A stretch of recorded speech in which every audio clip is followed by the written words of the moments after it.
The Rake. During the summer of 2003, events in the northeastern United States involving a strange human-like creature sparked brief local media interest before an apparent blackout was enacted. Little or no information was left intact, as most online and written accounts of the creature were mysteriously destroyed.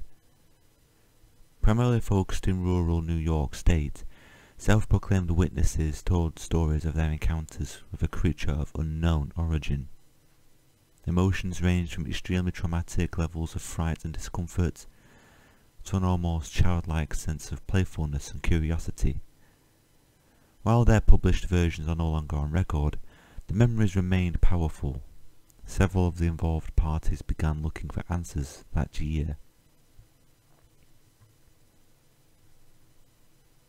In early 2006, the collaboration had accumulated nearly 24 documents dating between the 12th century and present day.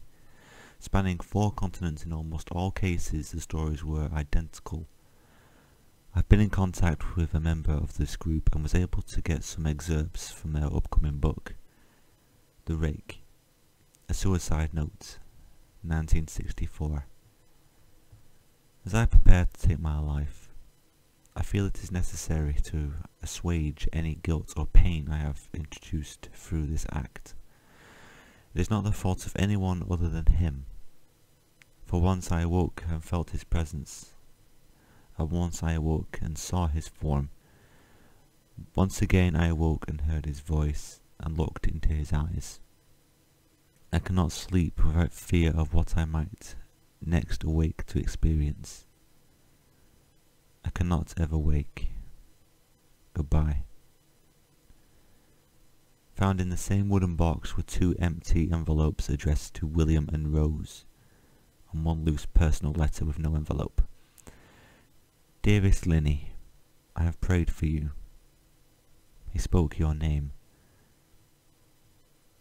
A journal entry translated from Spanish in 1880.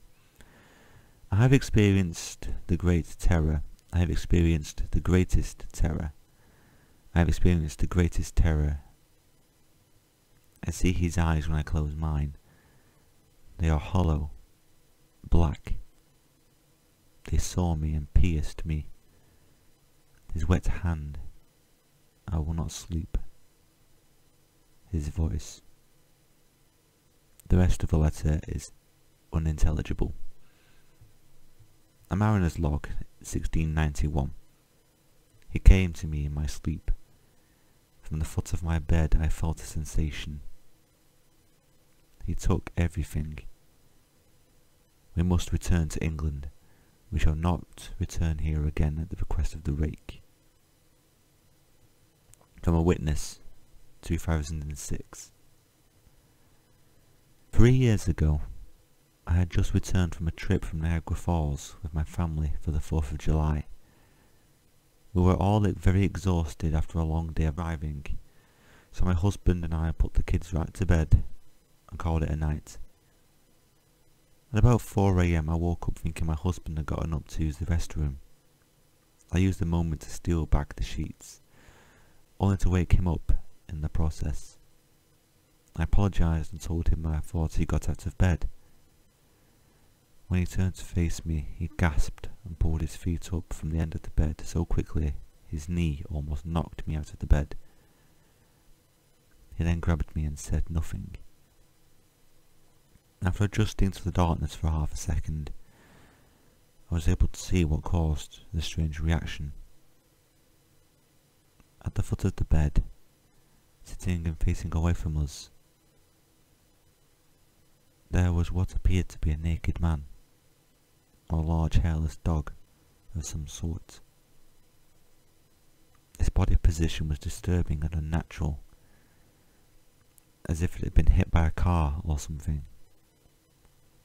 For some reason, I was not instantly frightened by it, but more concerned as to its condition.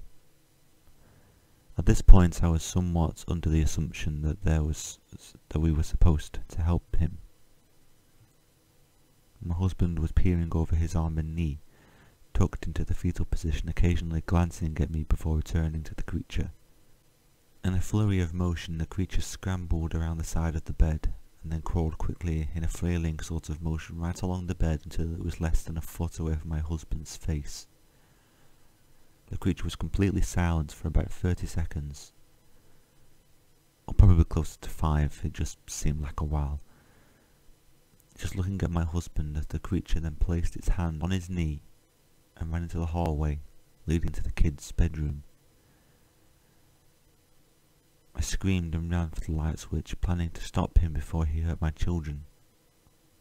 When I got to the hallway, the light from the bedroom was enough to see it crouching and hunched over about 20 feet away. It turned around and looked directly at me, covered in blood.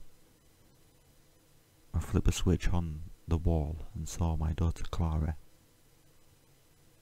The creature ran down the stairs while my husband and I rushed to help our daughter. She was very badly injured and spoke only once more in her short life. She said, "He is the Rake." My husband drove his car into a lake that night while rushing our daughter to the hospital. He did not survive. Being a small town, news got around pretty quickly.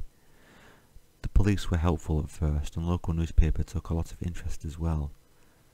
However, the story was never published, and the local television news never followed up either. For several months, my son Justin and I stayed in a hotel near my parents' house. As we decided to return home, I began looking for answers myself. I eventually located a man in the next town over who had a similar story. We got in contact and began talking about our experiences. He knew of 2 other people in New York who had seen the creature we now refer to as the Rake. It took the 4 of us about a solid 2 years of hunting on the internet and writing letters to come up with a small collection of what we believed to be accounts of the Rake. None of them gave any details, history or follow-up. One journal had an entry involving the creature in its first 3 pages, and never mentioned it again. A ship's log explained nothing of the encounter, saying only that they were told to leave by the Rake. That was the last entry in the log. There were, however, many instances where the creature's visit was one of a series of visits with the same person. Multiple people also mentioned being spoken to, my daughter included. This led us to wonder if the Rake had visited any of us before our last encounter. I've set up a digital recorder near my bed and left it running all night. Every night for 2 weeks. I would tediously scan through the sounds of me rolling around in my bed each day when I woke up. By the end of the 2nd week, I was quite used to the occasional sound of sleep while blurring through the recording at 8 times the normal speed. This still took almost an hour every day. On the first day of the 3rd week, I thought I heard something different. What I found was a shrill voice. It was the Rake. I can't listen to it long enough to even begin to transcribe it. I haven't let anyone listen to it yet. All I know is that I've never heard it before. And now I believe that it spoke when it was sitting in front of my husband. I don't remember hearing anything at the time, but for some reason, the voice on the recorder immediately brings me back to that moment. The thoughts that must have gone through my daughter's head make me very upset. I have not seen the Rake since he ruined my life. But I know that he has been in my room while I slept. I know and fear that one night I'll wake up to see him staring at me.